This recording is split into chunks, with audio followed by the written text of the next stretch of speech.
नमस्ते, मैं हूं मीनाक्षी जोशी। वीडियो और खबरों से अपडेट रहने के लिए India TV YouTube channel subscribe करें, बेल आइकन दबाना ना भूलें। जुड़े रहें इंडिया टीवी के साथ।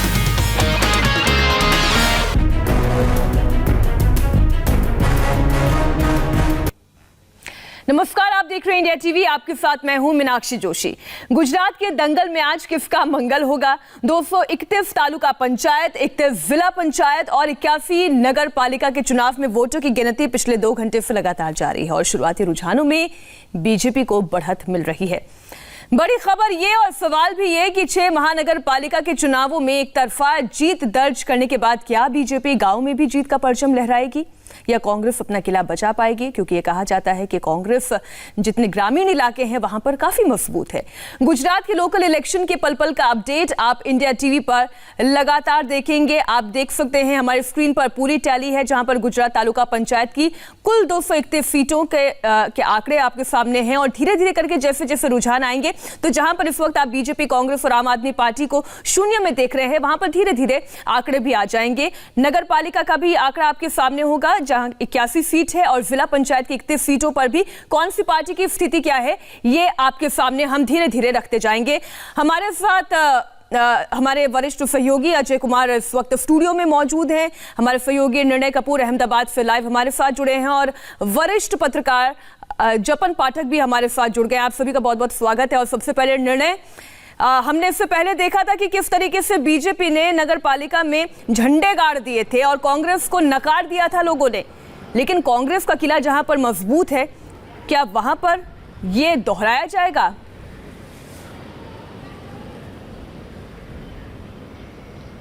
देखिए, मैं आपको बता दूं मीनाक्षी, जो शुरुआती रुझान जो सामने आ रहे हैं उसको देखते हुए लग रहा है कि इस बार जो तस्वीर है स्थानीय निकाय चुनावों की वो शायद पूरी तरह बदलने वाली है।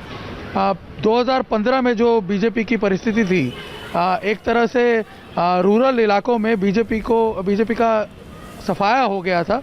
इस बार लग रहा है कि पूरी तरह कमबैक करती हुई नज़र आ रही है। जैसे आपने देखा था महानगर पंचायत पालिकाओं में बीजेपी की हालत हमेशा से अच्छी रही है, हमेशा से परिस्थिति बेहतर रही और इस बार तो रिकॉर्ड तोड़ विक्ट्री हासिल की है बीजेपी ने।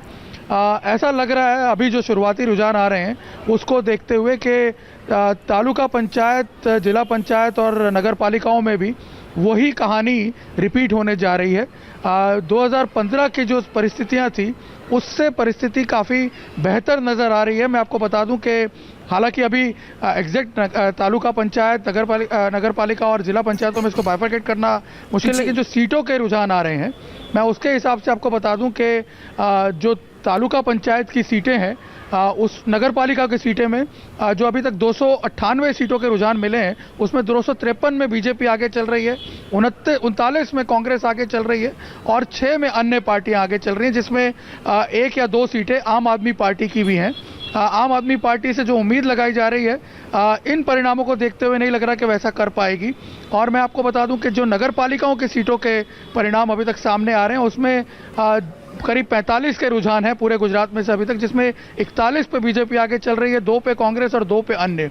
और यही परिस्थिति तालुका पंचायत में भी, जिसमें 347 सीटों के रुझान है, जिसमें 273 पे बीजेपी आगे चल रही है, 69 पे कांग्रेस आगे चल रही है और 8 सीटों पे अदर्स यानी अन्य आगे चल रहे हैं, जिसमें आम आदमी पार्टी की भी 2 सीटें हो सकती हैं।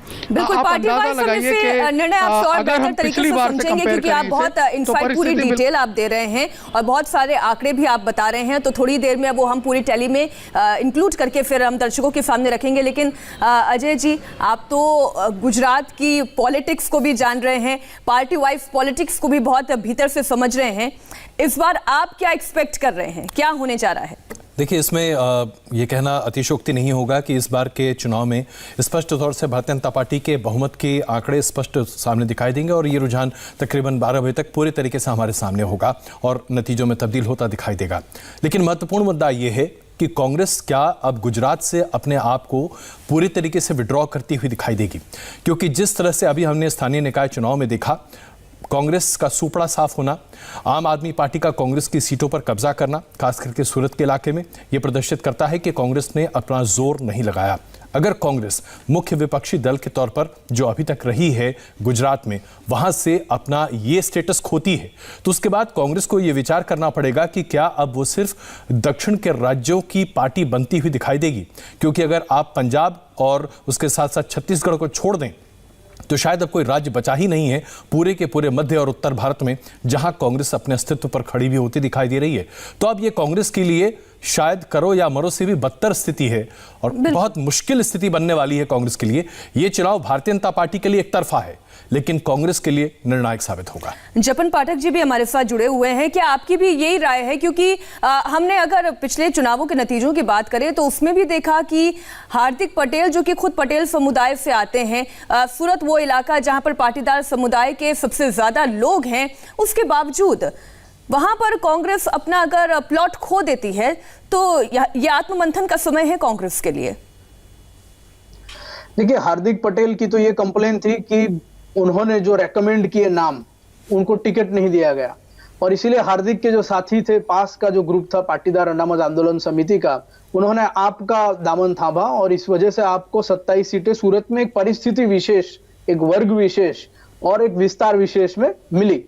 तो हार्दिक पटेल की तो कुंडली अभी यह है कि उन्हें कांग्रेस में नहीं रहना है। शायद ये हो सकता है कि कांग्रेस से वो अपना दामन छोड़ भी दे और आपका दामन थामे, या आगे क्या होता है ये हमें देखना होगा। अभी तो उन्होंने कुछ कहा नहीं है, लेकिन आसार ये है कि कांग्रेस जिस तरह से डूब रही है गुजरात में और हार्दिक पटेल की भी चल नहीं रही है, तो वो शायद कांग्रेस से खफा तो है ही, अब उतने खफा भी हो सकते हैं कि कांग्रेस का दामन छोड़ दे और आपके दामन में जाए, या क्या करे वो आगे देखना होगा। लेकिन मैं बताऊं कि in spite of despite of Hardik Patel, आप अगर लोकसभा के चुनाव देखें तो 26 में से 26 सीटें दूसरी बार भाजपा को दी। जब नरेंद्र मोदी जो गुजरात के ही सुपुत्र है, वो प्रधानमंत्री पद के उम्मीदवार थे, 2 बार ऐसा हुआ। 2015 के आंदोलन के बाद भी जो 2019 में लोकसभा का चुनाव आया उसमें भाजपा ने सारी सीटें जीती। अभी पिछले बार अभी हम देखें कि एक बाई इलेक्शन हुआ था 8 विधानसभा सीटों का, तो वो रूरल था, पूरा बाई इलेक्शन रूरल था, सेमी अर्बन एरिया भी काफी कम थे, करीब करीब पूरा रूरल बाई इलेक्शन था। तो वो मिथ भी बीजेपी ने उस इलेक्शन में तोड़ दी कि रूरल में हमारी कम सीटें आती है और सारी की सारी 8 सीटें भाजपा ने वो बाई इलेक्शन में जीत ली थी। तो अगर आप पिछले कुछ इलेक्शन का, लोकसभा के इलेक्शन का, बाई इलेक्शन का और अभी जो म्युनिसिपल कॉर्पोरेशन के चुनाव खत्म हुए उसका हिसाब लगा दे तो भाजपा का मोमेंटम पूरी तरह से गुजरात में बना हुआ है और आज के परिणाम भी करीब करीब अभी तो उसी दिशा में है। हालांकि गिनती धीमी है क्योंकि कोविड के सब प्रोटोकॉल्स का पालन करते हुए गिनती चल रही है, तो परिस्थिति नून के बाद स्पष्ट होगी, आफ्टरनून में। लेकिन अभी का जो रुझान आ रहे हैं उसमें तो भाजपा का मोमेंटम वही बना हुआ है जो लोकसभा इलेक्शन का था, अभी 8 सीटों के बाई इलेक्शन का था और अभी म्युनिसिपल कॉर्पोरेशन के जो नतीजे कुछ ही दिन पहले आए उसमें जो भाजपा का मोमेंटम बना हुआ था। एक छोटा सवाल निर्णय में आपसे समझना चाहूंगा, जो ट्राइबल इलाके थे उसमें आमतौर पर यह माना जाता था कि कांग्रेस का प्रदर्शन हमेशा इन इलाकों में बेहतर होता है। क्या अब हम ये देखेंगे कि इस बार जो पंचायत के चुनाव हो रहे हैं वो ट्राइबल इलाके भी कांग्रेस की झोली से निकलकर बीजेपी के पास पहुंच जाएंगे?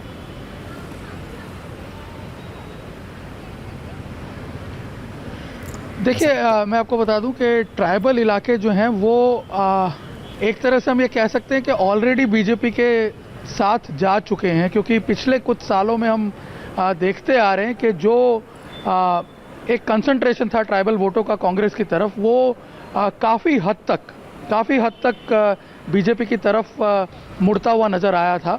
और हमने देखा कि पिछले विधानसभा चुनाव में भी माफी के साथ मैं आपको रोकना चाह रही हूँ क्योंकि ब्रेक लेना हमारी मजबूरी है और इसी जवाब को आप आगे भी बढ़ाइएगा। एक छोटे से ब्रेक के बाद हम लौट रहे हैं। हमारे साथ हर्षवर्धन त्रिपाठी भी जुड़ गए हैं, वरिष्ठ पत्रकार हैं आप, आपसे भी सवाल जवाब का सिलसिला शुरू होगा। एक छोटे से ब्रेक के बाद लौट रहे हैं।